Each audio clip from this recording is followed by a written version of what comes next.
सियाराम आप सभी को। देश को डिजिटल जनगणना की ज़रूरत है। कैसे? थोड़ा बदकही में समझाते हैं, समझने और समझाने की प्रयास करते हैं।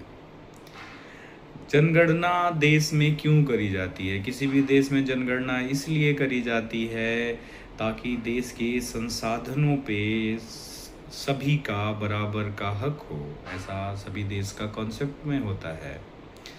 दूसरा कि सरकार जो नीतियाँ बनाती हैं वो नीतियाँ जो है वो सरकार के जनसंख्या बेस पे बनता है, ऐसा सरकार सोचती है, जनता सोचती है और बनता भी है, उसी के बिहाफ पे बनता है, ऐसा माना जाता है।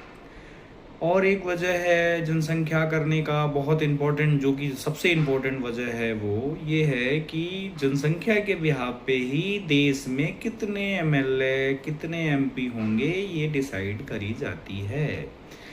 उसके बाद चुनाव का प्रतिनिधित्व डिसाइड जनसंख्या के बिहाफ पे ही होता है और सरकार फिर भविष्य की प्लानिंग और तैयारियां करती है।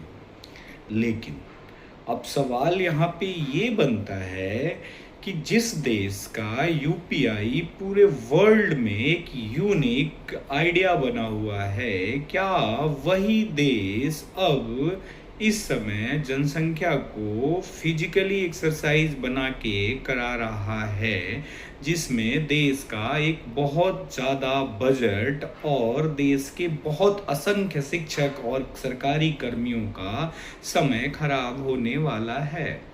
जब क्या ये काम हम डिजिटली नहीं कर सकते हैं? मैं कुछ जनरल सुझाव रखूंगा, उसमें आप लोगों के तर्क पे छोड़ूंगा कि क्या ये पॉसिबल है, या जिससे कि हमारा बहुत सारा समय और पैसा देश का बच सकता है। आप सभी को पता है, हम सभी के पास देश में एक आधार होता है। क्या आधार सिंगल डिजिट का एक हमारा आइडेंटिफिकेशन डेटा सोर्स नहीं बन सकता है? क्या आधार हमारे सभी जगहों पे, जैसे बैंक में लिंक है, पैन से लिंक है, सब जगह जहाँ पे गवर्नमेंट को ज़रूरत है लिंक है, क्या आधार उसी तरह हमारे उस डेटाबेस से लिंक नहीं हो सकता जिनकी जनगणना में सरकार को ज़रूरत है? जैसे कि हाउस हो गया, राशन कार्ड हो गया, जन्म या मृत्यु प्रमाण पत्र हो गया, या फिर शिक्षा का जानकारी हो गया। सेम अब क्या ये डेटा रियल टाइम में अपडेट नहीं हो सकते? क्या डेटा का फैमिली मैपिंग नहीं हो सकता? क्या डेटा का डिजिटल जनसंख्या का डेटाबेस मैनेज नहीं हो सकता? क्या इसकी सिक्योरिटी, जो सबसे इम्पोर्टेंट है, सिक्योरिटी और प्राइवेसी जो है वो सरकार मैनेज नहीं कर सकती? इसीलिए तो नहीं कर रहे होंगे।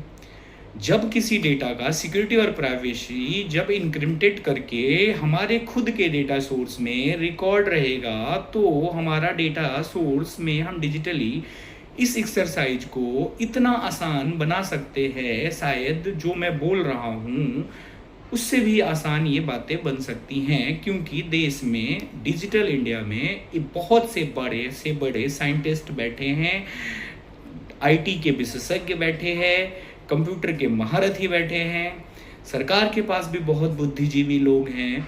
फिर भी हम डिजिटल इंडिया के क्रांति वाले देश, हम आज भी जनसंख्या का गणना हम फिजिकली डेटाबेस से कर रहे हैं। क्या ये उचित है? और यदि ये उचित है तो कैसे है? क्या कोई ऐसा चीज़ है जो डिजिटली आज के डेट में मैनेज नहीं हो सकता?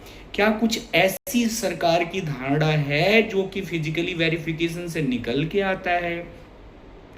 बिकॉज आज डिजिटल इंडिया यदि क्रांति बन रही है यूपीआई के थ्रू, तो मैं मानता हूं कि हर एक देश के लिए जनगणना करना इंडिया का एक मिसाल बने और हमारा नेक्स्ट जनगणना जो हो डिजिटली हो।